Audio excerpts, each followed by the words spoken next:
பொன்னி வந்து கடைக்கு போயிட்டு என்ன பண்ணுறாங்க, அவங்க வேலை செய்கிற கடையில் வந்து நிறைய வேலையெல்லாம் கொடுத்துட்ருக்காங்க. அதையெல்லாம் பொன்னி வந்து பார்த்துட்ருக்காங்க. இந்த சூழ்நிலை சரக்கு வந்து வந்து இறங்குது. அதை எடுத்து பொன்னி வந்து வச்சிட்ருக்காங்க. அப்போ வந்து என்னம்மா இவ்வளோ ஸ்லோவாக பண்ணுற, ஃபாஸ்ட்டாக செய்யுமா அப்படின்னு சொல்லிட்டு வேலை வாங்கிட்டுருக்காங்க. பொன்னியும் அதை செஞ்சிட்ருக்காங்க. நிறைய வேலை பொன்னி செஞ்சிட்ருக்காங்க. இது எல்லாமே வந்து சக்தி வந்து பார்த்துடுறாரு. சக்தி பார்த்து பொன்னி மாதிரி இருக்கேன்னு சொல்லிட்டு அதிர்ச்சி அடைகிறாரு. உடனே வந்து அவங்க வந்து சீக்கிரம் செய்யுமா, எவ்வளோ இருக்குது இன்னும் சரக்குலாம் எல்லாத்தையும் இறக்குமா அப்படின்றாங்க. அதே மாதிரி பொன்னியும் இறக்கிட்டு இருக்காங்க. எல்லாத்தையும் கணக்கு பார்த்து வாங்கிட்டு இருக்காங்க.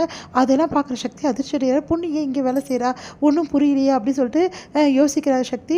உடனே வந்து பொண்ணுக்கிட்ட போய் பேசணும் அப்படின்னு சொல்லிட்டு பொண்ணுக்கிட்ட போகிறாரு. அப்போ வந்து யார் பண்ணி அப்படின்னோடனே, என்னப்பா புதுசாக யாராவது வந்து தொல்லை கொடுத்துக்கிட்டே இருக்கீங்க, என்னம்மா இங்கே வேலை செய்ய உனக்கு விருப்பமா இல்லையா அப்படின்னு நம்ம கேட்குறாங்க. இருங்கண்ணா ஒரு நிமிஷம் அப்படின்னு சொல்லிட்டு, ஏங்க என்ன விஷயங்க அப்படி கேட்குறாங்க. என்ன பொண்ணு இங்கே வேலை செஞ்சிட்ருக்க அப்படின்னு கேட்குறாங்க.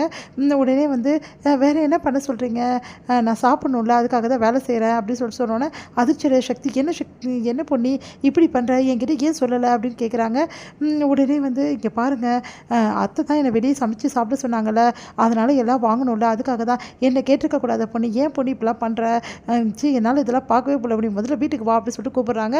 உடனே வந்து இல்லைங்க நான் வரமாட்டேன், இப்போ வரப்போறியா இப்போ இல்லையா, ஏன்ப்பா இப்படிலாம் தொல்லை பண்ணுற, அந்த பொண்ணு தான் வரமாட்டேன்னு சொல்லுதில்ல, இந்த யாருமா இவர் அப்படி சொல்லிட்டு கேட்டோன்னே உடனே வந்து என்ன பண்ணுறாங்க, பொண்ணு முழிச்சு நிற்கிறாங்க. என்னப்பா வந்து தகராறு பண்ணுறீங்க பாருங்கள், நான் யாருன்னு தெரியுமா, யார்ப்பா நீ, ஏதோ பெரிய ஆள் மாதிரி தான் இருக்க, எதுக்கு இந்த பொண்ணுக்கிட்ட பிரச்சனை பண்ணுற அப்படின்னு சொல்லிட்டு கேட்குறாரு அந்த கடை முதலாளி.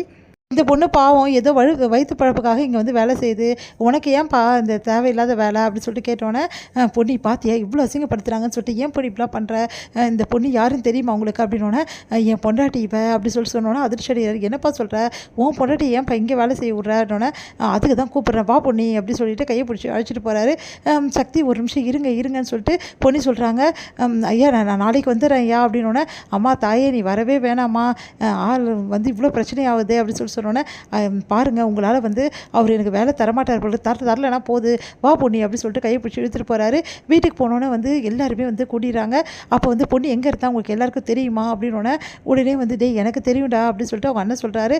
உனக்கு தெரியுமா, ஆமாடா பொண்ணு ஒரு கடையில் வேலை செய்கிற அதானே அப்படின்னோடனே, உடனே வந்து ஜெயா கிட்ட சொல்கிறாரு, அம்மா இவ என்ன பண்ணிட்டு தான் தெரியுமா, எனக்கும் தெரியும், அவள் கடையில் தானே வேலை செஞ்சிட்ருக்கா, அப்போ உங்கள் எல்லாருக்குமே தெரியுமா, ப்ளீஸ்மா போதுமா, பொண்ணிக்கு கொடுத்த தண்டனை நீங்கள், பொண்ணு இப்படி வேலை செய்யறதுனால பார்க்கவே முடியாதுமா அப்படி சொன்னோன்னே, இங்கே பாரு சக்தி இதில் நீ தலையிடாத, அது அவள் தலையெடுத்து அப்படின்னோடனே உடனே சக்தி செமையாக டென்ஷன் ஆயிரு. அப்படியாம்மா இனிமேட்டு நானும் இந்த வீட்டை சாப்பிடல, நானும் பொண்ணி கூட போயிடுறேன் அப்படின்னு சொன்னோன்னே உட்பட எல்லாருமே அதிர்ச்சி என்னடா சொல்கிறேன் அப்படின்னு சொல்கிறாங்க.